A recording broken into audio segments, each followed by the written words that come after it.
นี่ครับผมน้องนี่ครับผมนี่ตัวใหญ่เลยนี่พี่น้องเหลืองอุยหุยพี่น้องเหลืองอุยหุยเบิ่งครับผมตัวใหญ่ๆเลยครับผมสวัสดีครับผมสวัสดีพี่น้องสุภูสุขคนครับผม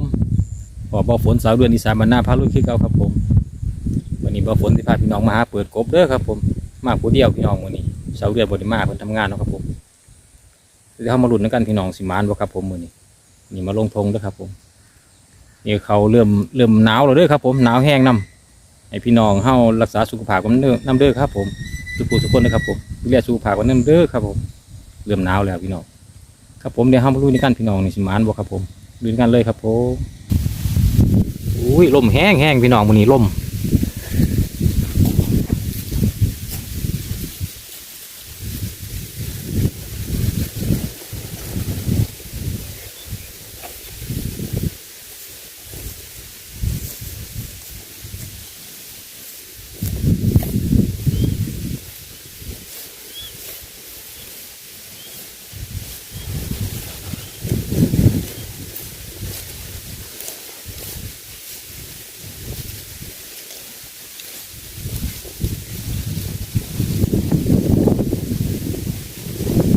พอหลังนิดนึงพี่น้องก็ผ่าแท้แล้วครับผมไงกบแท้ๆแล้วผมว่าเดี๋ยวหลังจากเปิดหาจนเมื่อยด้วยพี่น้องเมื่อยกันเลยนี่พี่น้องเบิ่งนะครับผมนี่นะครับอุ้ยชัดบ่ได้ต้องลบแดดนี่ครับผมลักษณะไงกบด้วยครับพี่น้องนี่ตัวนี้เพิ่นอย่างไงด้วยแล้วแนมเบิ่งคือยังแม่นนะครับนี่พี่น้องไงกบนี่เดี๋ยวบอกคนใส่เบิ่งด้วยครับผม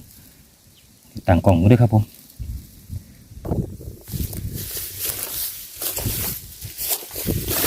เดี๋ยวเรามาลุ้นกันพี่น้องนี่ครับผมไงกบแท้ๆล่ะนั่นครับพี่น้องเห็นบ่นี่ครับผมไงแบบไงเลยอุ้ยเห็นตัวบ่พี่น้องอุ้ยนี่พี่น้องนี่ครับผมนี่พี่น้องตัวใหญ่เลยเดี๋ยวใส่พี่น้องมือไก่ด้วยครับผมนี่พี่น้องเห็นบ่ครับผมแต่ว่าอยากมืดแน่ด้วยครับผมว่าแจงแห้งเนาะนี่ครับผมไงเลยพี่น้องเดี๋ยวมาจับในกันครับผม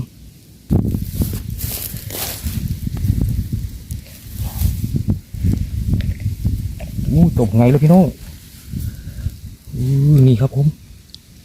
นี่ครับผมนี่กบใหญ่ครับผมพี่น้องเห็นไหมครับผมนี่บ่ฝนใดแล้วครับผมแต้มที่2พี่น้อง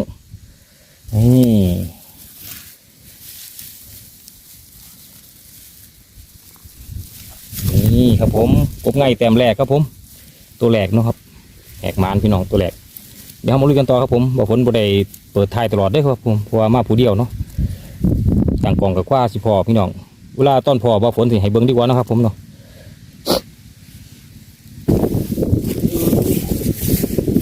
ลุยต่อ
ามาตั้งหลายเถื่อเนาะแล้วมาพออีกทีนึงพี่น้อง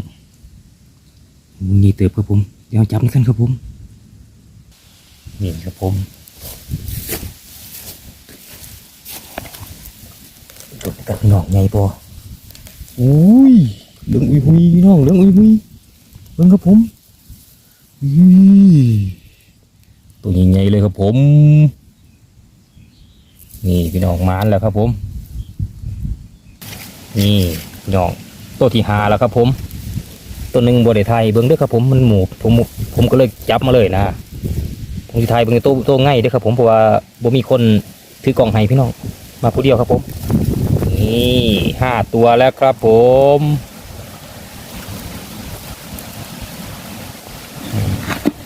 เดี๋ยวหากันต่อพี่น้องเบิ้งครับผมเบิ้งง่ายเบิ้งจุงปุงเลยพี่น้องนี่ครับผม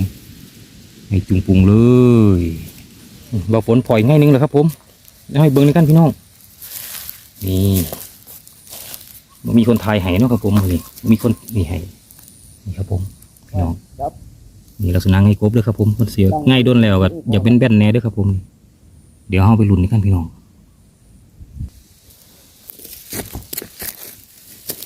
นี่ครับผมพี่น้อง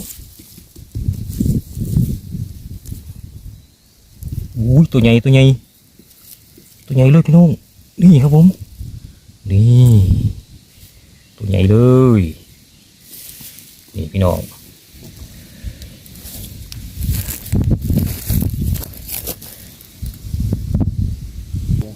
นี่2 แต้มแล้วครับผมตัวใหญ่แล้วครับผม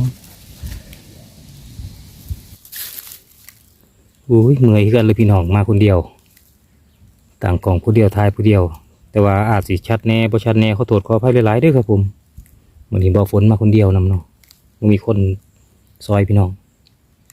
มีกระตังกล้องแล้วก็เปิดหาพี่น้องเปิดด้นกับบันไดโทรศัพท์กับฮอนอีกครับผมก็เลยแบบทายแน่บ่ทายแน่ด้วยครับตอนหาผมเดี๋ยวครับลุยในการมึงพี่น้องไม้นี่จะมีบ่ครับผม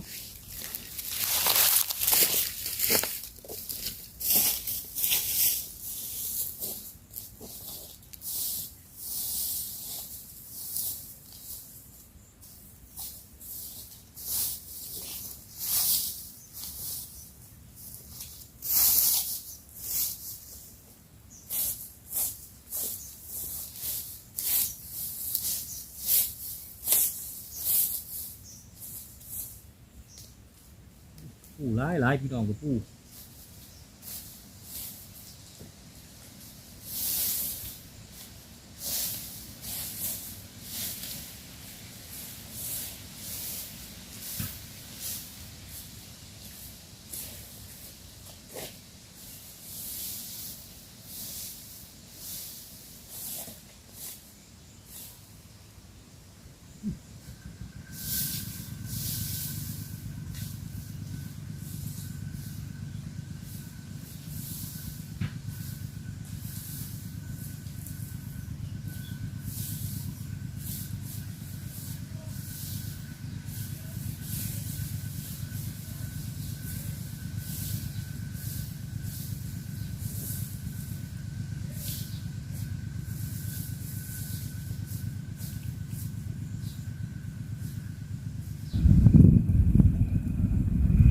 ปล่อยง่ายนึงแล้วครับผมนี่พี่น้องนี่ครับผมนี่มันหมานแล้วตัวที่กระไทยแล้วพ่อพี่น้อง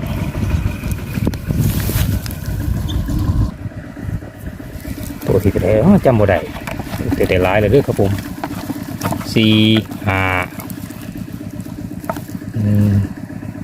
6นี่ตัวที่6พี่น้องตัวที่6ครับผมนี่มันรัวๆพี่น้องมาคนเดียวนี่อีต่อครับผม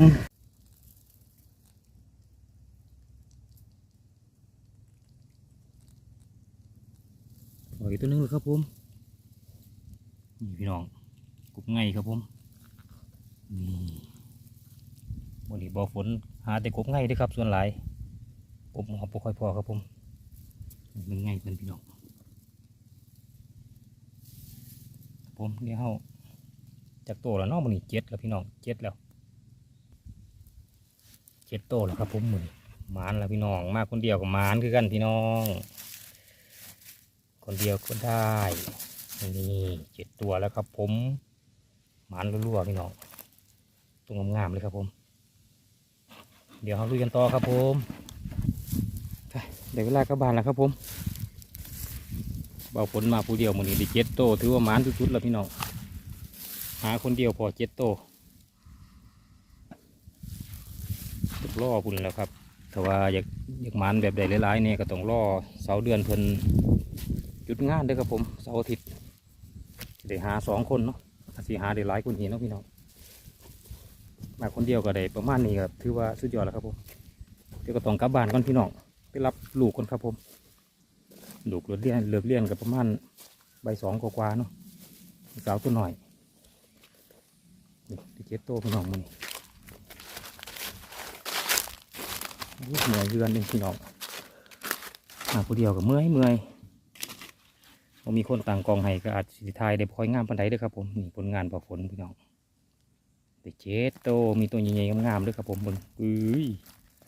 นี่ครับผมมื้อนี้ก็ได้ขอตัวลากลับบ้านนะครับผม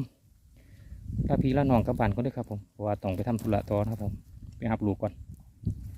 ขอบคุณที่ติดตามรับชมด้วยครับผมขอบคุณทุกไลค์ทุกแชร์ทุกคอมเมนต์ด้วยครับผมเป็นกำลังใจให้เบาฝนสาวเดือนอีสานมันหน้าพาลุยเสมอมาครับผมในคลิปหน้าพอกันไหมครับผมสวัสดีครับ